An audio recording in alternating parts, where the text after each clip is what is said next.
అయితే మనం ఒకటి కలిస్తే దైవం మరొకటి కలుస్తుంది అన్నట్టుగా ఇంతవరకు చాలా ప్రశాంతంగా సాగింది అమ్మవారి వివరణ.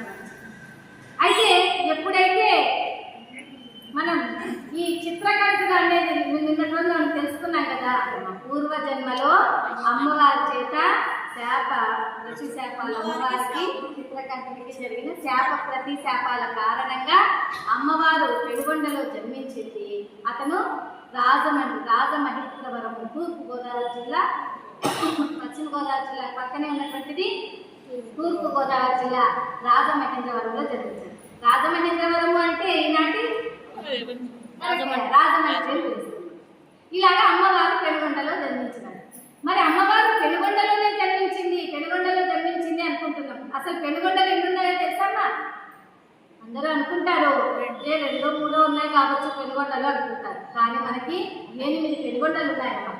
పశ్చిమ గోదావరి జిల్లాలో ఉన్నది ఒక పెనుగొండ, అలాగే ఆంధ్రాలో పుట్టపర్తికి దగ్గర ఉన్నటువంటి పెనుగొండ ఒక పెనుగొండ, అలాగే తెలంగాణలో మహబూబాబాద్ నాల్కోట ప్రాంతంలో ఉన్నటువంటిది ఒక పెనుగొండ, హంపి విజయనగరం దగ్గర చారిత్రాత్మకమైనటువంటి పెనుగొండ ఒకటి, అలాగే అస్సాంలో పేరగొండం పేరుతో ఒక పెనుగొండ. పశ్చిమ గోదావరి జిల్లాలో ఉన్నటువంటి పెనుగొండలోనే అమ్మవారు జన్మించింది అనడానికి ఏంటి కారణం అంటే, ఇప్పటికీ కూడా అక్కడ అమ్మవారు అభిప్రవేశం చేసే సమయంలో వారందరూ కూడా 102 లింగాలను ప్రతిష్ఠ చేశారు కనుక లింగాల వీధి అని, ఇలాగ అనేకమైన వీధులంతా అమ్మవారి చారిత్రాత్మకమైన అమ్మవారి చరిత్రకు సంబంధించినటువంటి వీధులన్నీ ఉన్నాయి కనుకనే ఇప్పటికీ మనం అమ్మవారు ఇక్కడే జన్మించింది అని. అమ్మవారు అగ్నిగుండ ప్రవేశం చేసినప్పుడు అమ్మవారితో పాటు 102 మంది కూడా అగ్నిగుండ ప్రవేశం చేశారు కనుక గుండాల వీధి అని ఒకటి. ఇలా ప్రతి ఒక్క వీధి కూడా అమ్మవారితో చారిత్రాత్మకమైన సంబంధంగానే ఉంటాయి ఆ వీధి. ఈ విధంగా పెనుగొండలో జన్మించింది అమ్మవారు. రాజమండ్రిలో జన్మించారు, రాజమహేంద్రవరంలో జన్మించారు చిత్రకంఠుడే. ఈ కాలంలో శాప ప్రతిశాపాల కారణంతో ఆయన విష్ణువర్ధన మహారాజుగా జన్మించారు. ఈయన చంద్రవంశం మధుధ్వని ఆయన వారి యొక్క గర్భంగా జన్మించుతారు ఆ విష్ణువర్ధన మహారాజు. అయితే ఎవరమ్మా ఈ విష్ణువర్ధన మహారాజు అంటే, మనకు పాండవులు ఉన్నారు చూసారా? ఎంతమంది పాండవులు అంటే 5 మంది. కరెక్ట్ అమ్మా.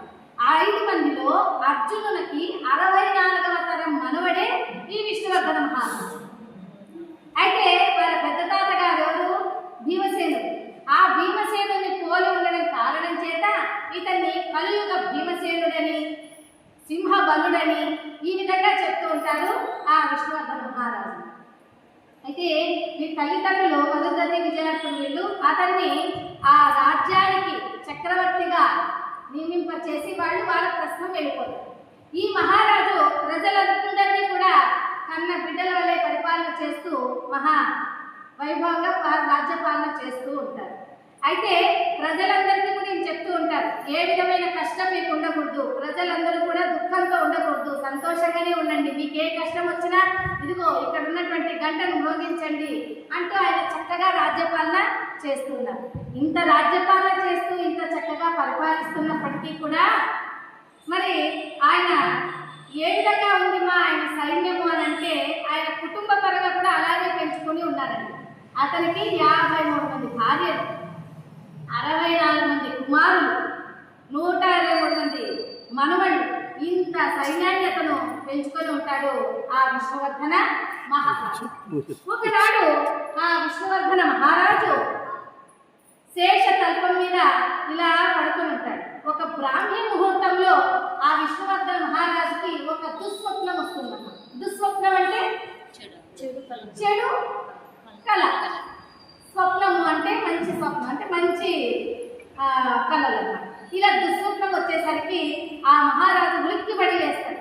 ఎందుకని అలాగా అంటే, ఆ దుస్వప్నము ఎంత చెడ్డగా ఆయనకు కనిపిస్తుంది అంటే, ఆదిశక్తి స్వరూపమే ఆ త్రిశూలం పట్టుకొని అమ్మవారు ఎదురొస్తున్నట్టు అతన్ని చీల్చి చెండాడుతున్నట్టుగా స్వప్నం వచ్చింది. ఎవరైనా భయపడతారా? భయపడరా? ఇంత కళ వచ్చేస్తే కదా. అలాగా అంతగా భయపడ్డాడు ఆ విష్ణువర్ధన మహారాజుకి. అతనికి నిద్ర పట్టడం లేదు. ఎప్పుడెప్పుడు తెల్లవారు పండితులందరినీ, జ్యోతిష్కులందరినీ పిలిపించారు. ఓ పండితులారా, ఓ జ్యోతిష్కులారా అని సభలో ఉన్నటువంటి ఈ బ్రాహ్మీ ముహూర్తం కనుక ఈ ముహూర్తంలో వచ్చింది కనుక ఈ దుస్వప్నానికి ఏవైనా శాంతులు జరిపించుకోవాలా, ఏమైనా పూజలు జరిపించుకోవాలా అని తెలియజేయండి అంటున్నారు ఆ జ్యోతిష్కుని పండితులు. అప్పుడు పండితులంతా కూడా మీలాగే గుసగుసలాడుతూ ఉన్నారు. ఏం చెప్పాలి మహారాజుకి, ఏం చెప్పాలి మహారాజుకి అని అంటున్నారు. ఎందుకంటే వాళ్ళంతా పంచాంగాలు ఇటు తిప్పి అటు తిప్పి అటు తిప్పి ఇటు తిప్పి, ఓ మహారాజా, ఓ చక్రవర్తి, ఈ రోజున మీకు వచ్చినటువంటి ఈ దుస్వప్నమే త్రేతాయుగంలో కూడా ఒక గొప్ప మహారాజుకు వచ్చిందయ్యా. ఆ దుస్వప్నం వచ్చిన కొంతకాలానికే అతను మరణించేశాడు అని చెప్పగానే ఈ మహారాజు కోపం వచ్చింది. ఏంటయ్యా, ఏంటి జ్యోతిష్కులారా, మీరు చెప్పేది ఏంటి, ఇంత నర్వగర్భితంగా మీరు మాట్లాడతారా అని అంటున్నారు. ఎందుకంటే అంత కోపం వచ్చేసింది. ఎవరికైనా అంతే కదా, మీరు తొందరలో చనిపోతామంటే ఏమొస్తుంది, కోపమే వస్తుంది అనమాట. ఆ విధంగా మహారాజు కోపం వచ్చేసరికి వీళ్ళందరూ కూడా జ్యోతిష్కులంతా మహారాజా అది కాదయ్యా, అదేంటంటే నీ వాళ్ళతో ఎట్లాగైనా కూడా నీ యుద్ధం చేసి గెలుస్తావు అనేటట్టుగా చెప్తున్నారు. అప్పుడు ఈ జ్యోతిష్కులందరినీ కూడా భయపడేసరికి వాళ్ళందరూ కూడా వాళ్ళ వాళ్ళ పంచాంగాలన్నీ కూడా చక్కలో పెట్టుకొని వెళ్ళిపోతున్నారు. ఓ మహర్షులారా, ఓ జ్యోతిష్కులారా, అలా వెళ్ళిపోతున్నారంటే ఎవరికి వచ్చిందయ్యా ఈ స్వప్నం అని అడిగారు. త్రేతాయుగంలో ఒక రావణాసునికి వచ్చిందయ్యా, అందుకనే సీత కారణంగా లంక నాశనం, భావి నాశనం జరిగింది అని చెప్పి వాళ్ళు వెళ్ళిపోతారు. ఇక మహారాజు గారికి స్వప్నం వచ్చినప్పటి నుంచి అసలు ఇక చింతాక్రాంత పడైపోయాడు. చింతాక్రాంతం అంటే చాలా దుఃఖం